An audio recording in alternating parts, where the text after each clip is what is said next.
had the misfortune of guiding Ross Perot, or attempting to guide Ross Perot for 6 weeks. The first thing that popped into my mind when you said that is the greatest mistake that most presidential campaigns make. Ollie North is a lieutenant colonel in the Marine Corps. Hofstra University, through the Peter S. Kalikow Center for the Study of the American Presidency, its School of Law, and the Hofstra Cultural Center, presented a symposium that marked the first joint campus appearance by Edward Rollins and Howard Dean. Rollins is the Republican strategist and former presidential advisor, and Dean, the former Vermont governor, presidential candidate, and Democratic National Committee chairman. The symposium, entitled President or King, Evaluating the Expansion of Executive Power from Abraham Lincoln to George W. Bush, examined in detail the expansion of White House power since Lincoln and what executive leadership means in modern presidential politics.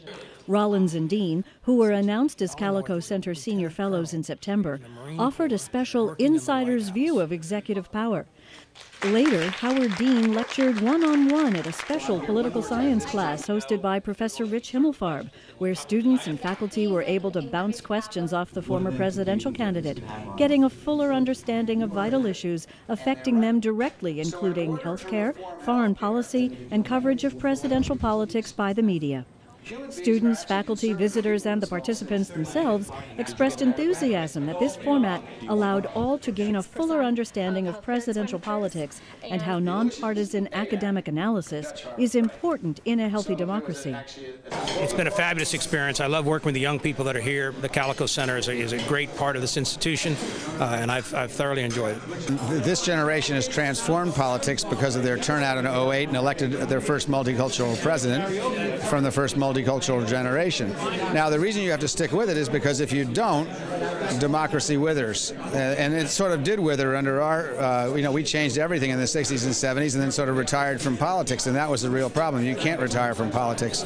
So I think having the Kalikow Center here brings, again, national politics right home to the campus in Hofstra. In the information age where we're inundated with data all the time, lots of information, very little wisdom. So, having the opportunity to do what has been a grand tradition in America, going back to even Mark Twain's day, say, where people got together, listened to some reasoned men, and then had their own discussions about it. That creates wisdom, and obviously, what's the universities in that business? It's a perfect opportunity for them. That we bring people of this caliber to talk about politics to this campus, it's just a wonderful thing. I am currently a senior this year, double majoring in linguistics and political science with a minor in international affairs. And I'm so excited, actually, that we had the opportunity to come to this particular lecture. It was really important to hear what's going on in this country and to discuss healthcare is a really huge issue. And to have the opportunity to have Howard Dean come and just sit down, maybe I think I was about 10 feet away from the guy, and listen to what he had to say. I really enjoyed hearing his ideas and proposals for the future, and I'm really glad that I was here. I didn't even have to leave the Hofstra campus, and I just don't know where else I could have an opportunity like this, and got to ask him a question that he answered, and so it was very personal, very intimate, talk with him. The Kalikow Center promotes a program of continuing research on key contemporary and perennial topics about the American presidency. For more information, go to hofstra.edu and search presidential.